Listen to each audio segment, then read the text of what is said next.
¿Cómo les va? Buen día, un placer estar nuevamente en contacto con ustedes. Otro sábado más en Del Sector Campo y en esta oportunidad con la alegría de que nos comparta un compañero de trabajo, Andrés Lobato, quien, bueno, reemplaza de alguna manera a Silvio Baiocco. Él es el responsable de la producción de este programa. Andrés, gracias por estar. ¿Qué tal, bienvenido, Alfredo? ¿Cómo estás? Gracias a vos y a todo el equipo por esta oportunidad. Bueno, otra semana y una semana seguramente acompañado por las lluvias. Este ha sido, sin duda alguna, el elemento que más ha incidido en todas las producciones de nuestro país, pero sobre todo en la producción del centro del país, donde el agua ha jugado un papel realmente fundamental, ¿no? Sí, Alfredo, si tuviéramos que trazar un semáforo esta semana del agro es la lluvia y la política.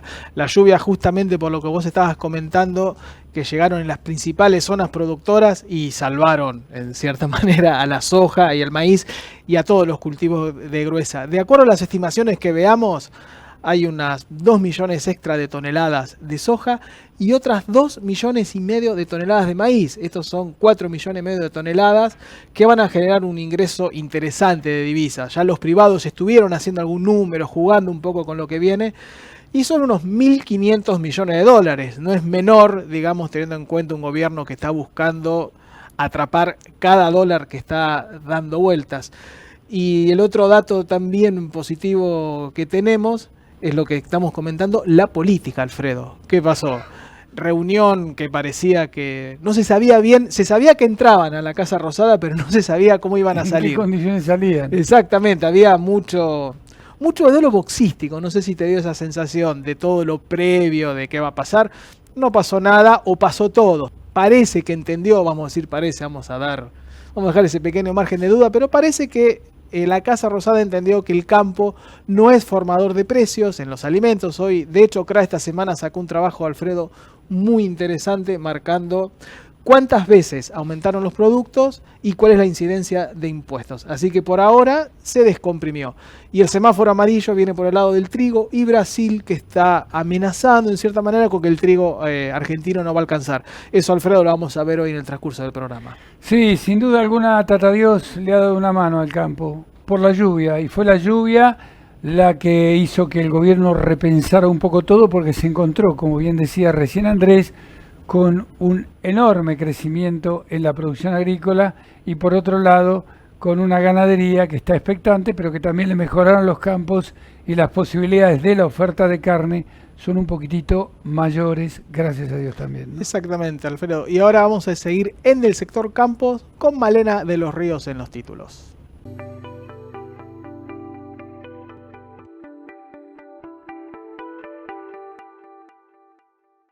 Muy buenas tardes, Alfredo y Andrés. Le mandamos un beso enorme a Silvio y, por supuesto, lo esperamos a su vuelta. Y ahora vamos con los principales títulos del sector industrial. Vamos a hablar de un producto que es uno de los más usados en la mesa de los argentinos y es la yerba mate. Te voy a contar la composición de los precios y los porcentajes a los que integran la cadena de valores. ¿Vos sabías que el 40% del precio de un kilo de yerba mate que está en las góndolas cuando vas al supermercado representa impuestos? Bueno, una cifra totalmente disparatada.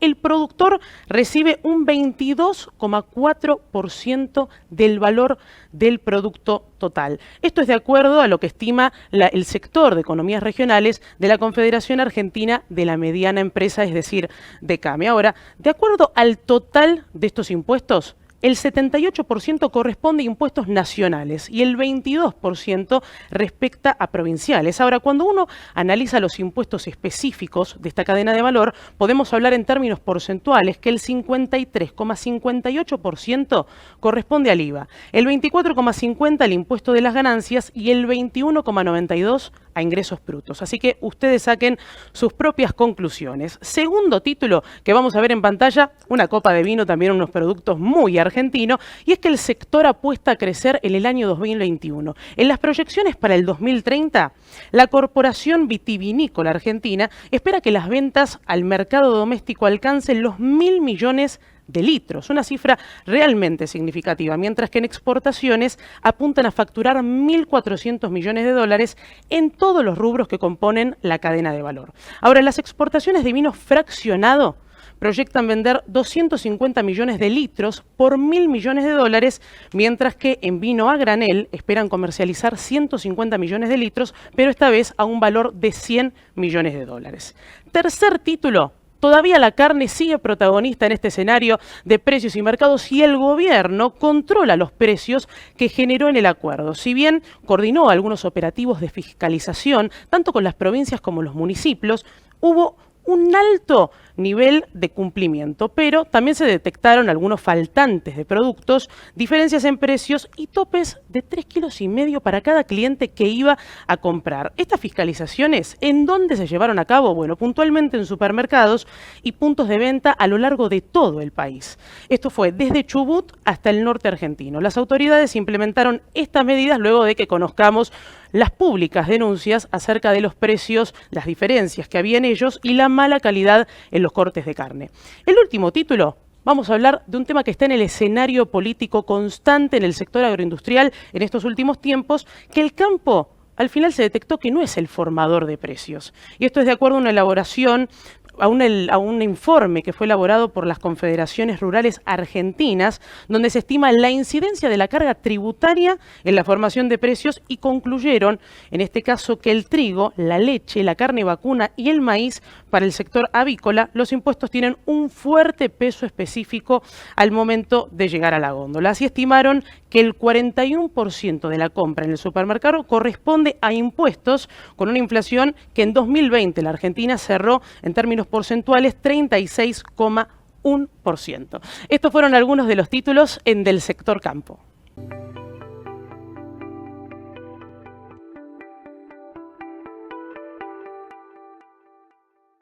Dialogamos con Luciana Mengo, que es titular de AFAMAC. Luciana, ¿cómo te va? Andrés Lobato, Alfredo Guarino, te estamos saludando. Hola, ¿cómo les va a ustedes? A nosotros acá nos va muy bien.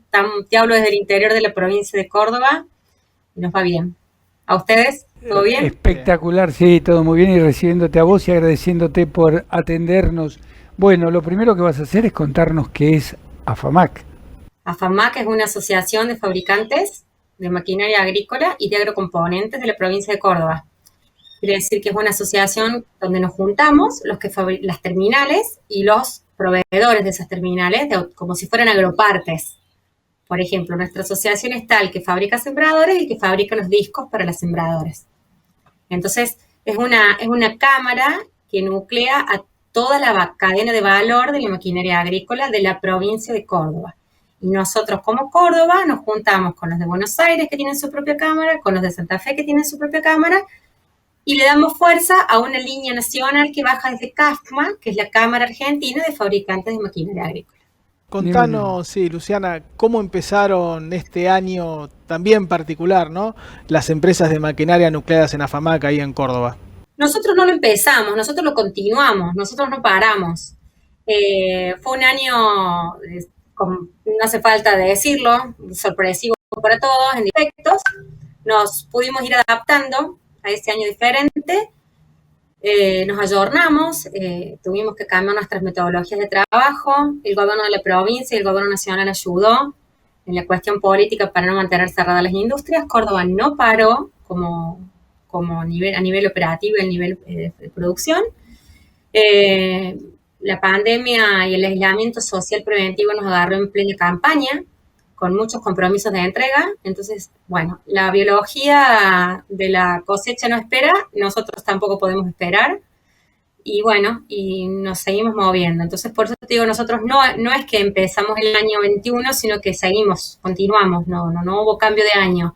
Luciana, más para Argentina, más para exportación, ¿cómo manejaron todo este tema ustedes? ¿Qué es lo que están haciendo?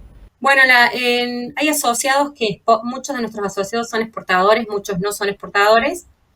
Muchos de ellos solamente pueden abastecer el mercado interno, otros están preparados ya desde hace mucho tiempo para abastecer los dos mercados, el interno y el externo. Y por suerte, tenemos un área de internacionalización en donde le brindamos ayuda a las empresas para que puedan empezar el camino de la internacionalización. Que no necesariamente tenés que ser una gran empresa para empezar a asumir el riesgo de exportar. Pero hay mucho abastecimiento de mercado interno. Creo que hacia ahí fuimos en el último periodo del año y lo que va del comienzo de este. Y Luciana, un aspecto importante para impulsar las ventas es el acceso al crédito. ¿Cómo viene el tema del acceso al crédito este año? Y el año pasado también, teniendo en cuenta, bueno, que fue un año de pandemia. De a poco nos fuimos acomodando. Se hicieron operaciones de todo tipo, se hicieron operaciones vía crédito bancario, financiación directa de fábrica. Cada negocio es distinto porque los volúmenes de dinero que se manejan también según la fábrica varían mucho. Algunos van por la maquinaria usada, otros van por la maquinaria nueva. Digamos, cada operación es distinta. Y empresas como la mía, que son de fábrica de silos, nosotros no vendemos enlatados, entonces, bueno, cada proyecto es particular.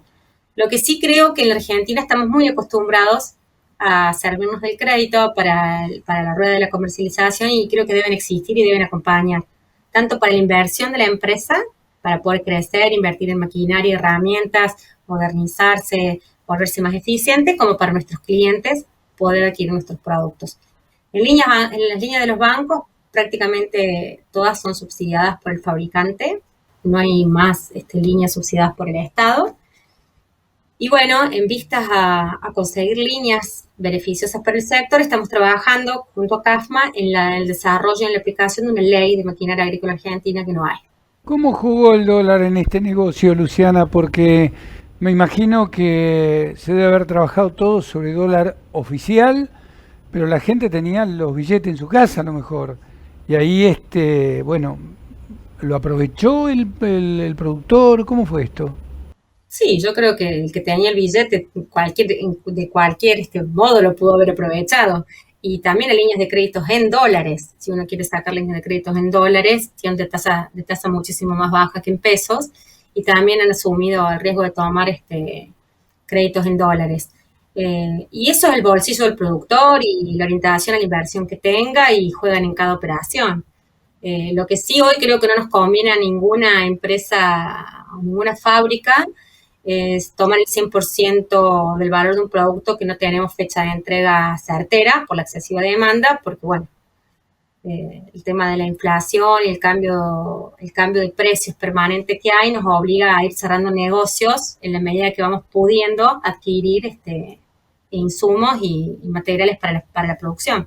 Entonces, Claro, ahí justamente, Luciana, nombraste un tema sensible, que es la provisión de insumos. ¿Cómo viene ese tema? ¿Están teniendo dificultades para acceder a insumos, por ejemplo, como neumáticos? Hablo en el caso de las empresas de AFAMAC. ¿Cómo viene la provisión de insumos? bueno, es como que pareciera que la pandemia le pegó a todos los rubros y a todos los sectores, a nuestros proveedores también.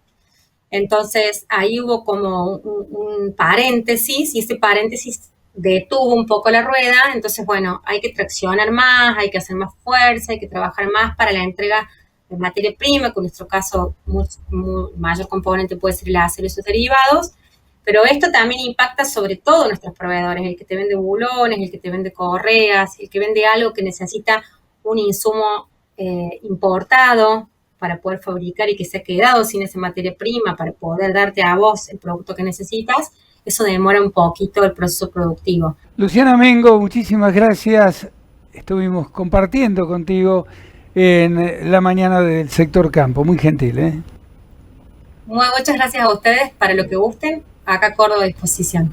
Muy gentil.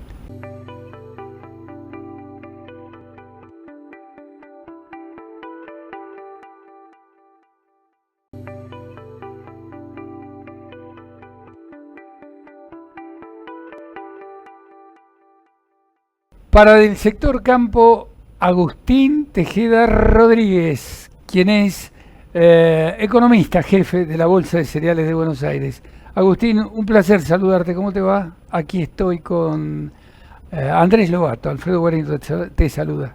¿Qué tal, Alfredo, Andrés? Un gusto estar con ustedes. Igualmente, mi viejo. Bueno, no son tiempos fáciles, sin ninguna duda, y acá pesan todo. El comercio internacional, fundamentalmente, que tiene tanto que ver con el comercio de las commodities en Argentina, pero además el dólar nuestro, el entusiasmo nuestro, las dudas nuestras. Bueno, ubicanos un poquito cómo estamos. Bueno, sí, esta, como decimos, ha sido una campaña muy compleja. Digamos, las últimas campañas se han caracterizado por tener, sobre todo desde el punto de vista internacional, fuentes de incertidumbre muy importantes, factores que han generado efectos disruptivos como nunca antes habíamos visto y que seguramente serán parte de los libros de texto, de análisis de lo que sucede en el mercado cuando los denominados cisnes negros aparecen, ¿no? En el caso de esta última campaña ha sido una que venía afectada por guerra comercial, por fiebre porcina africana, o sea, factores con epicentro en China, pero también los Estados Unidos, que venían generando efectos sobre Argentina, y sobre eso apareció la pandemia, y por lo tanto las cotizaciones han tenido una dinámica muy, muy particular, ¿sí? Tuvimos precios mínimos de los últimos años a mediados del año pasado, un escenario muy particular para la campaña fina, con precios relativos para el trigo y la cebada muy favorables a esos cultivos, porque el maíz y las sojas estaban muy afectadas negativamente por la pandemia. Y luego, en el transcurso de meses, con un rally muy positivo, hoy estamos en un escenario totalmente distinto, con precios a niveles, diríamos, históricamente altos, de los que no teníamos desde años 2013, 2014. Nadie, ninguno de los analistas previó ni la gran caída que teníamos a mitad del año pasado, ni esta situación tan favorable que estamos viviendo actualmente. Así que pasamos de precios mínimos a máximos, y eso genera incertidumbres muy importante, si bien para Argentina y para los productores es una gran oportunidad para poder capturar ese escenario. Te hago un 2x1. Primero, contanos las últimas lluvias, cómo impactaron sobre todo en soja y maíz, de qué volumen estamos hablando en cada cultivo. Y la segunda, te voy a preguntar, vos en algún lado leí ya soja a $550, ¿lo ves posible? Bueno, la primera es más fácil, ¿no? Que son las estimaciones que tenemos en la bolsa de cereales. Bueno, mira, ahí nosotros estamos hoy en 46 millones de toneladas para soja y 46 millones de toneladas para maíz, con área más baja que la del año anterior. Sí, estamos en 6,3 millones de hectáreas de maíz, cuando habíamos tenido 6,5 la campaña 19-20, y estamos en 17,2 de soja, cuando habíamos estado en 17,4 en la campaña anterior, y también con rendimientos, al menos potencial de rendimientos más bajos dado este escenario. Las últimas lluvias han venido muy bien, han frenado el deterioro, han permitido algo de recuperación, sobre todo en la región centro-norte del país, no así en la provincia de Buenos Aires y en la provincia de La Pampa, donde estamos viendo que se empieza a agravar la situación y el deterioro en el potencial de rendimientos, y sobre todo en lo que es siembras tempranas, donde, bueno, parte del partido ya estaba jugado, y entonces ahí es un poco más difícil de que las lluvias y la situación que estamos viendo hoy nos permitan recuperar o aumentar el potencial de rinde, pero para las tardías, las siembras tardías, tanto soja de segunda como los maíces tardíos, vienen muy bien. De todas maneras, todavía falta gran parte del periodo crítico, nos falta transitar, así que va a depender sobre todo de lo que vivamos en febrero y en el mes de marzo, como para ver si podemos mantenernos o incluso, bueno, estar algo por arriba. La verdad es que es difícil porque los pronósticos de corto y mediano plazo son pronósticos no favorables. De todas maneras, como decíamos antes, ¿no? Con pronóstico desfavorable hemos tenido algunas lluvias importantes, así que, bueno, no hay que perder la esperanza, pero la realidad es que cuando uno ve los pronósticos, si bien vamos saliendo del año Niña, transitándolo hacia leve, neutro, hacia el otoño, pero bueno, todavía no hay mucha lluvia en el horizonte, e incluso ya pensando en la próxima, también los pronósticos están hablando de una Niña para la primavera, así que eso podría ser también un escenario bastante difícil para la producción. Y en relación a los precios, bueno, estamos por arriba, ya hemos tocado los 550 en algunas semanas de esta misma campaña, hoy estamos en 510, la verdad es que son precios que se encuentran en niveles, como les decía antes, que no veíamos en el sector desde 2013 para el caso de la soja, desde 2014 para el caso del maíz, y ahí hay factores que permiten al menos, yo no sé si la verdad es que si uno va a poder pensar en niveles en 550 y cuánto sostenido. Decíamos antes, ninguno de los analistas preveía lo que pasó a mediados de mayo con precios mínimos, nadie preveía lo que sucedió luego con este rally tan importante. 80% aumentaron los precios desde esos niveles mínimos a los que estamos disfrutando hoy. Son incrementos muy importantes. Agustín, muchísimas gracias por habernos atendido. Te mandamos un abrazo grande, ¿eh?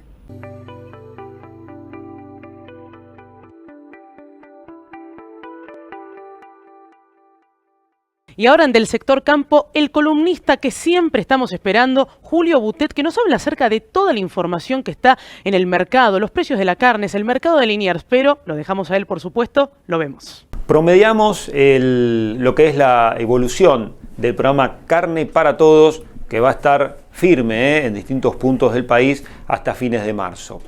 Cuando comenzó este programa, por supuesto, hubo algunas críticas, salieron algunos cortes con exceso de grasa que fueron viralizados por las redes sociales y que realmente son la excepción a la regla.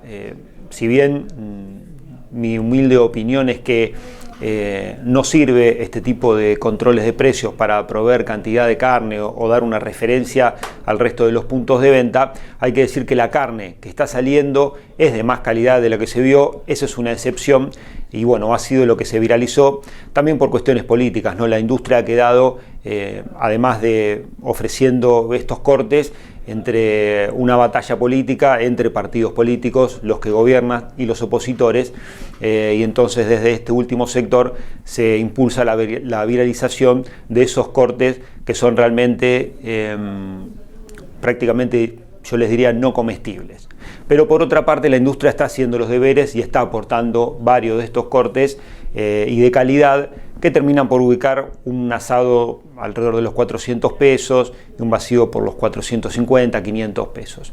La verdad es que el mercado de Liniers está sostenido con precios de 170, 175 pesos para los mejores lotes de consumo especial que se venden en mataderos, y eso da como resultado un asado de 550 pesos y un vacío de 600.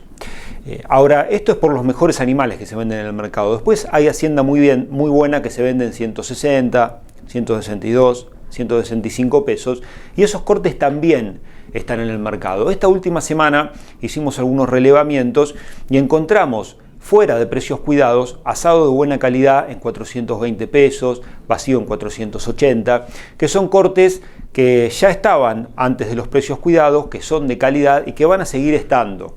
Entonces, bueno, nuevamente desde aquí, si bien aplaudimos la medida y la iniciativa de tratar de controlar los precios de la carne de alguna manera, otorgando esta referencia, que no ha salido muy bien en algunos casos, por esto que le decía de los cortes súper engrasados, también tenemos que decir que el mercado se regula solo y que el mercado tiene de todo. Tiene hacienda especial, que se vende a valores máximos, y tiene hacienda muy buena, que se vende a valores más moderados, pero es carne sin duda de muy buena calidad. Todo lo que se produce en la Argentina con destino de consumo y de exportación es de calidad excepcional. Hay haciendas regulares que se venden más barato y que también tienen ese precio en los mostradores. No son el grueso de lo que se ofrece en Capital Federal y en la mayoría de los barrios del conurbano bonaerense, pero sí en el primer cordón hay muchísimas carnicerías que ofrecen diferentes calidades, diferentes productos y que están al alcance de todos los consumidores. Vamos a seguir de cerca este tema, que es muy interesante, y veremos si logra Carne para Todos ponerle una referencia de precios al resto de las carnicerías en lo que queda de programa, que es apenas un mes y medio hasta que se termine el mes de marzo.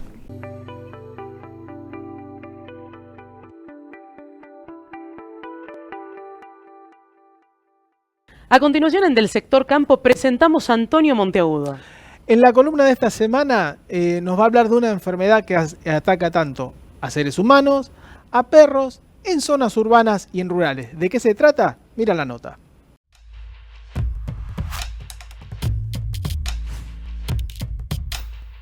Leishmaniosis visceral o leishmaniasis. Un nombre difícil, complicado, una enfermedad complicada.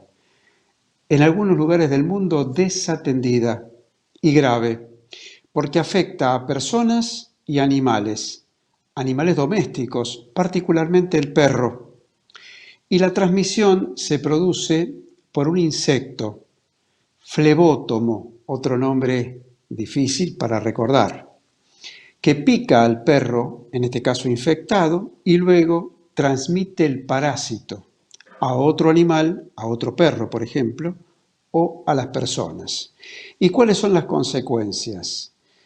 Tanto en humanos como en animales son prácticamente semejantes y pueden afectar, por ejemplo, el vaso, el hígado y hasta la médula ósea. Por eso que en algunos casos alcanza consecuencias difíciles y puede hasta provocar la muerte. Se detectan en el mundo entre 700.000 y 1 millón de casos al año. Y quiero insistir con el término que aquí utiliza la Fundación Mundo Sano particularmente, cuando habla de enfermedad desatendida. La incluyen entre otras también, por ejemplo, el Chagas o distintas que se dan en las clases más pobres, en los lugares donde evidentemente la higiene y la falta de atención médica prevalecen. Un tema que debe ser atendido es una enfermedad de denuncia obligatoria y, por supuesto, con tratamiento en la medida en que, por supuesto, el paciente acuda al médico en tiempo y forma, anticipadamente. Pero lo más importante es la prevención. El buen uso, entonces, de limpieza, de higiene, no trabajar en horas nocturnas porque el insecto justamente prefiere esas horas, aparece en esas horas, utilizar en el caso de hacerlo el cuerpo cubierto y repelente. Es una enfermedad que se da en zona rural y también urbana. A tenerlo en cuenta, lo reiteramos, leishmaniosis visceral. Ataca a personas y animales domésticos, particularmente el perro. En el final, hoy, recordamos al doctor José Latorre. Se cumplen 6 años de su desaparición física. Un investigador, un hombre que se dedicó a justamente la ciencia, que abrazó la disciplina también de la docencia y dejó notables representantes en ese ámbito, tanto en el CONICET, donde fue investigador, como presidente y director del CEBAN, Centro de Virología Animal, y director del Centro Milstein. Nuestro recuerdo y homenaje permanente a un grande de la ciencia y la investigación argentina, el doctor José Latorre.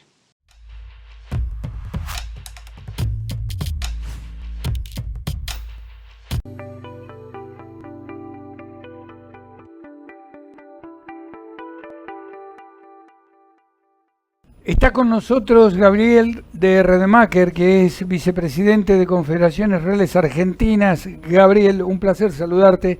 ¿Cómo te va? Pero muy bien, muchísimas gracias por este contacto.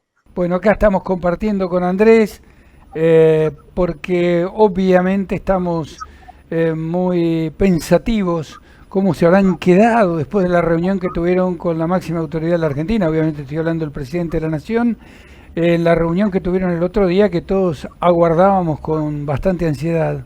Sí, nosotros también, porque íbamos en realidad sin saber qué tono iba a tener la reunión, íbamos preocupados pensando que podíamos tener un tono de enfrentamiento por el entorno en el que se planteaba la reunión, casi previa a un nuevo conflicto. Y afortunadamente el ámbito en el que se dio, los participantes en la reunión y el tono en sí de la reunión fue justamente para bajar un poco los decibeles. Eso es lo que percibimos incluso por la celeridad con que se gestionó la reunión en sí.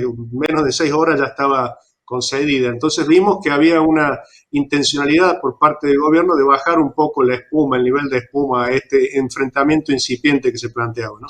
Mira, Gabriel, el 2020 terminó y el 2021 empezó con todos los chispazos por el maíz.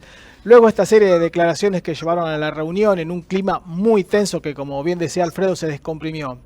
Ahora la mesa de enlace pasó a formar parte del Consejo Económico Social y pareciera que se empieza a definir una nueva relación entre campo y gobierno. ¿Cómo lo ves el tema?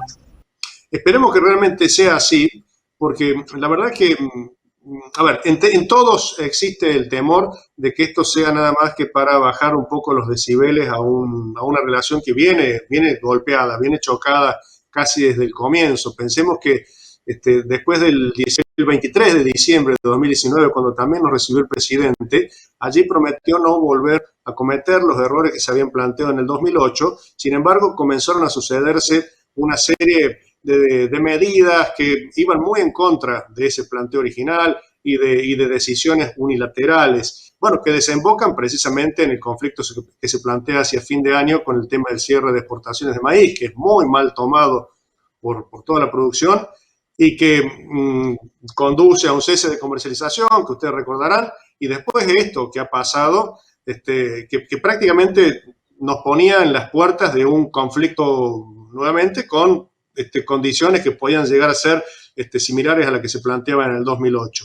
Lo que rescatamos de esto es la posibilidad de haber podido mostrarle al gobierno que no somos los productores primarios, los productores agropecuarios, los responsables de la mayor parte del incremento de los precios de los alimentos que llegan a la góndola, sino que hay muchas situaciones intermedias, incluso la presión impositiva que hay sobre los alimentos, que son determinantes para definir el precio de los alimentos en góndola. Gabriel, ¿estaba todo cocinado cuando fueron ustedes a plantearle al presidente de la Nación por parte de precisamente Alberto Fernández? ¿O hubo un debate, hubo opiniones que fueron escuchadas por el presidente que puede haber asentido o puede haber dicho que no estaba de acuerdo? Yo creo, de parte nuestra, sinceramente, íbamos predispuestos a cualquier escenario, incluso a tener que marcar el inicio de un conflicto, de una protesta, concluida la reunión, si no lográbamos resultados mínimamente aceptables para la producción. De parte del gobierno, en algunos casos, hasta notamos sorpresa por algunos planteos que hacíamos, por algunos datos que aportábamos. Realmente tenían una información diferente, información que les habrá llegado desde algunos otros sectores, pero que era visiblemente opuesta a lo que nosotros le estábamos planteando.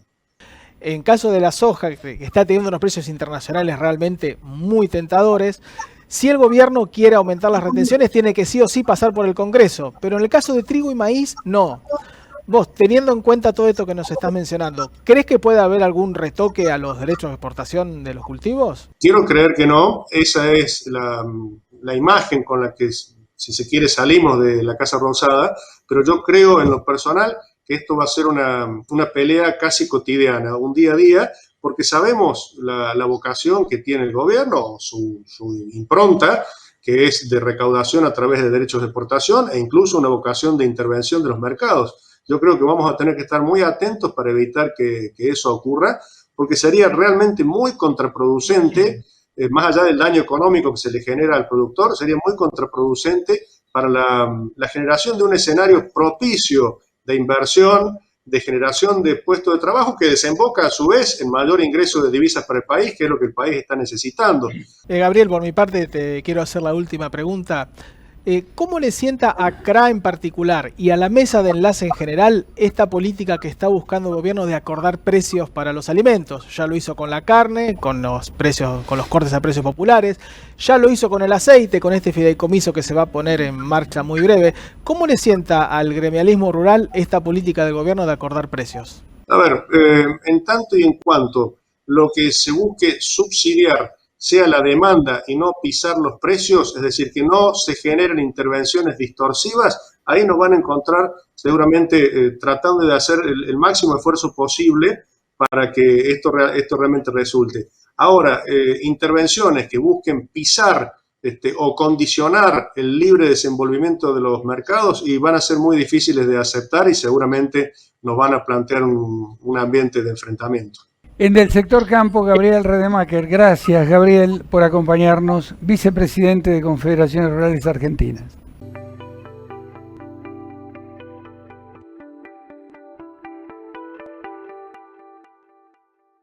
En Del Sector Campo, un minuto de ganadería. Llegaron las lluvias después de una seca importante y sobre todo a zonas también significativas de producción pecuaria. Esto motivó que los ingresos al mercado de Liniers no fueran tan abundantes y por lo tanto se pudieran regular fundamentalmente las llegadas de novillos, de novillitos y de vaquillonas, porque la vaca tenía el futuro asegurado. La gran demanda que hay en estos momentos de ese tipo de hacienda hizo que fundamentalmente los precios se mantuvieran estables. Pero en el caso de novillitos, vaquillonas y terneros crecieron y se espera que en los próximos días esto se mantenga, sobre todo, algunos dicen, hasta fines de marzo aproximadamente. Lo que hay que esperar es que el tiempo se mantenga y que las lluvias continúen.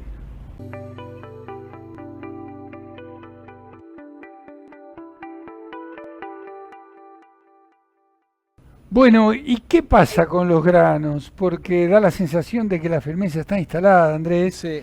Suben un poquito, bastante, y bajan algo, pero para tomar impulso, por lo visto. Pero va, ¿para qué vamos a dar más vuelta? Sí, tenemos al especialista. Al especialista, Pablo Adriani. ¿Cómo te va? Un gusto que estés con nosotros.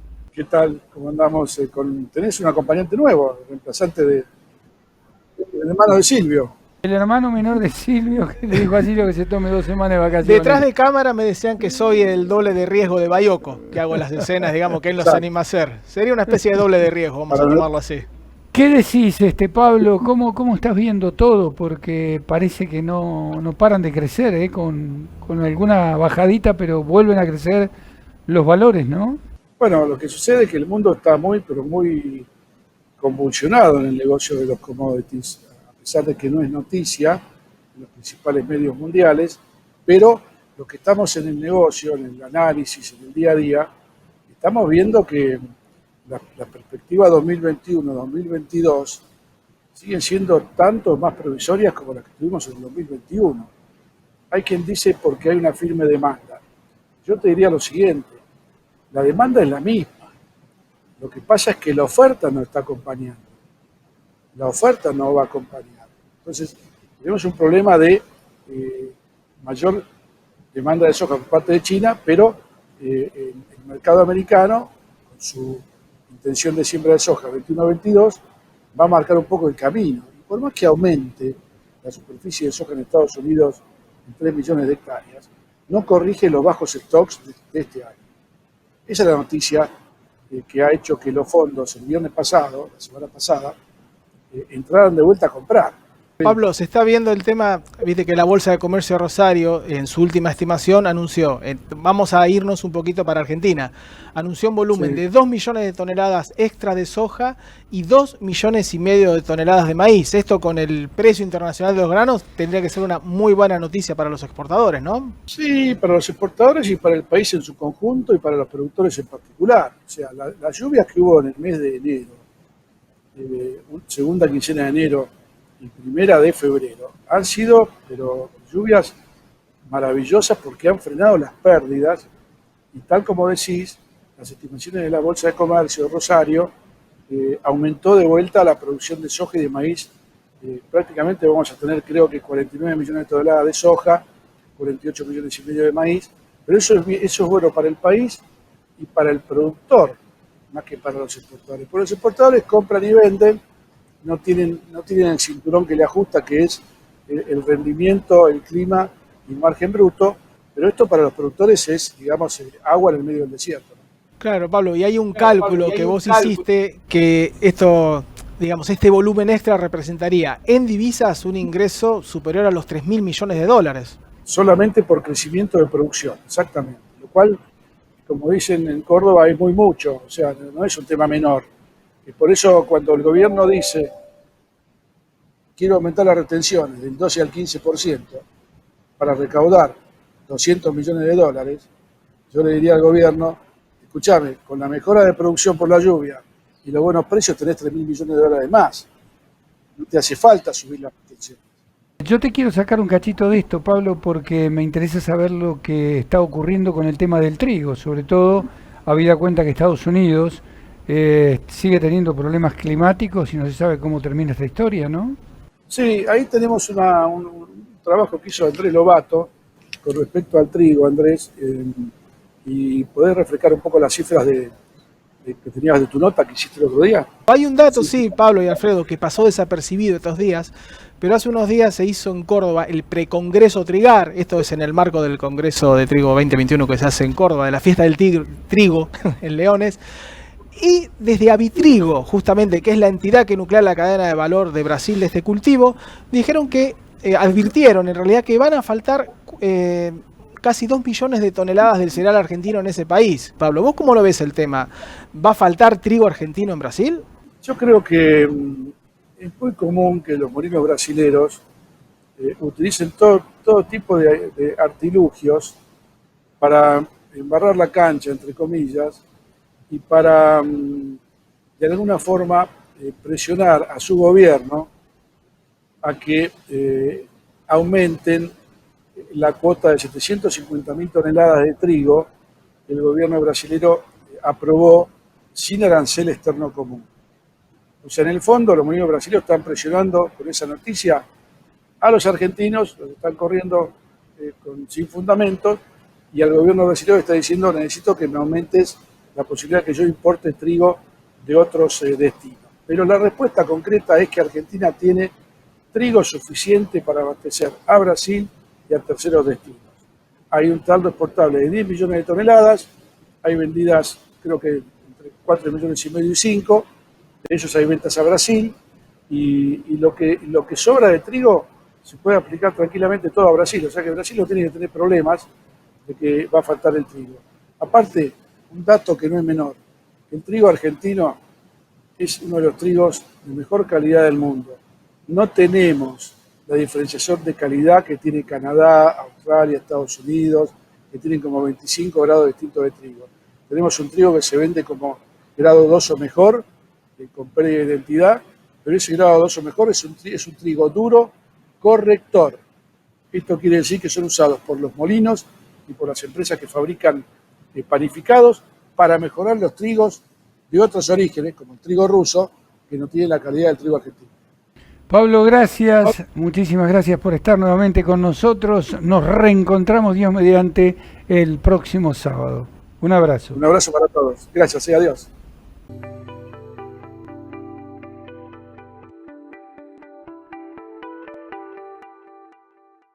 Y bien, esto ha sido entonces todo por hoy, otro sábado más.